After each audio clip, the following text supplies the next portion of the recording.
เอาไส้เห็นภาพตอนที่ว่าเพิ่นกินข้าวอยู่ในถ้ำเนาะทีมงานของพี่ปอนจากกิจแต่งตั้งเพิ่นกำลังกินข้าวอยู่ในถ้ำปฏิบัติภารกิจหน้าที่ของเพิ่นเนาะในช่วงนั้นก็เป็นช่วงที่ว่าพักเที่ยงของเพิ่นน่ะเนาะก็กินข้าว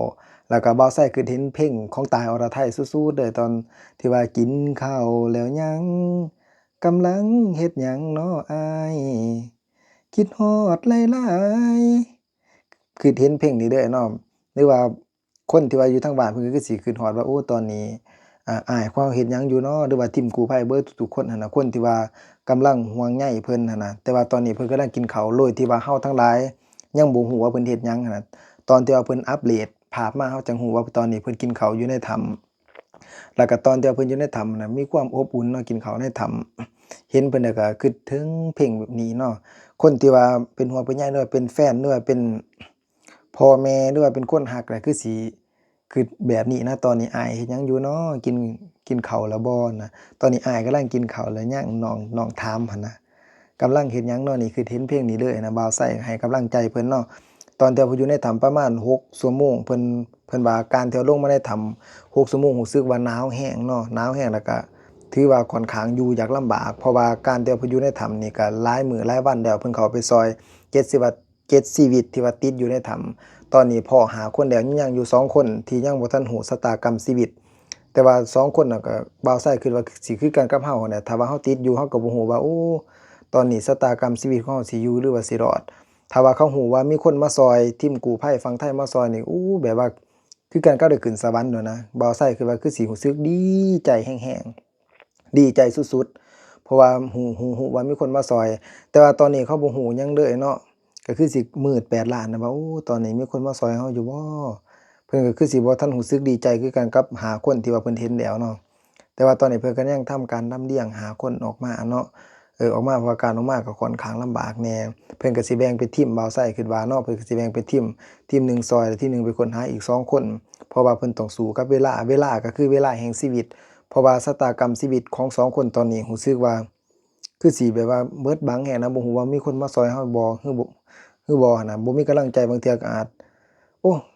บางเทื่อถ้าว่าเป็นเฮาก็รู้สึกน้อยใจหั้นน่ะว่ามีคนมาช่วยอยู่บ่ตอนนี้นี่ถ้าว่าเพิ่นรู้คือเฮาว่าตอนนี้มีคนกำลังช่วยเด้อมีคนกำลังเป็นกำลังใจให้เจ้าทั้ง2คนที่ว่ายังติดอยู่ในถ้ำทั้งประเทศแล้วก็บ่ว่าสิเป็นประเทศเฮาประเทศไทยเพิ่นก็ให้กำลังใจเฮาคือกันเนาะเพิ่นก็คือสิดีใจหั้นน่ะเพิ่นคือสิดีใจคือเฮาน่ะแต่ว่าตอนนี้เพิ่นบ่ฮู้ว่ามีคนมาช่วยเพิ่นหรือบ่แต่ว่าก็ฝากเป็นกำลังใจให้เพิ่นเนาะขอให้ ปาฏิหาริย์มีจริงเนาะขอให้รอดปลอดภัยคือกันกับทั้ง5คนเนาะที่ว่าเห็นแล้วก็รอดปลอดภัยแล้วเนาะแล้วก็อีกภาคส่วนหนึ่งเนาะที่ว่าบ่าวไสก็อ่ฝากเป็นกำลังใจแล้วก็ถือว่ามีความดีใจแล้วก็ปลื้มใจนำเพิ่นเนาะคือทางการลาวของเฮาเนาะภาคส่วนที่ว่าเกี่ยวข้องหรือว่า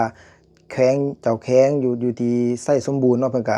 ช่วยสุดกำลังเนาะสุดกำลังเพิ่นนำพาหรือว่าพี่น้องประชาชนของเฮาเนาะหรือว่าทางภาคส่วนรัฐหรือว่าภาคส่วนเอกชนที่ว่า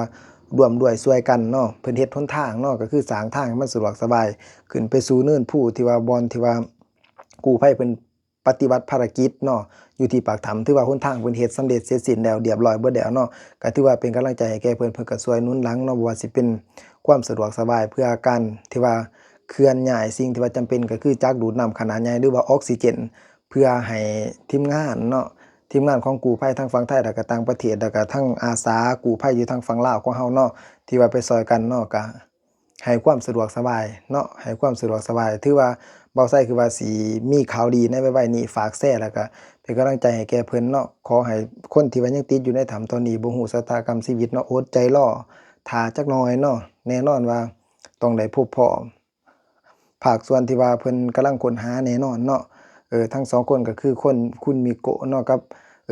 คนไทยเฮาเนี่ยเนาะที่ว่าเพิ่นทุ่มเทสุดสุดกำลังจิตสุดกำลังใจของเพิ่นเนาะกำลังกายที่ว่าที่มีก็ทุ่มเทเอ่อทำภารกิจอยู่ในถ้ำนั้น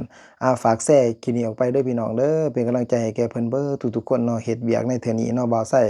เห็นแล้วก็รู้สึกปลื้มปิติจิตใจเป็นอย่างยิ่งเนาะ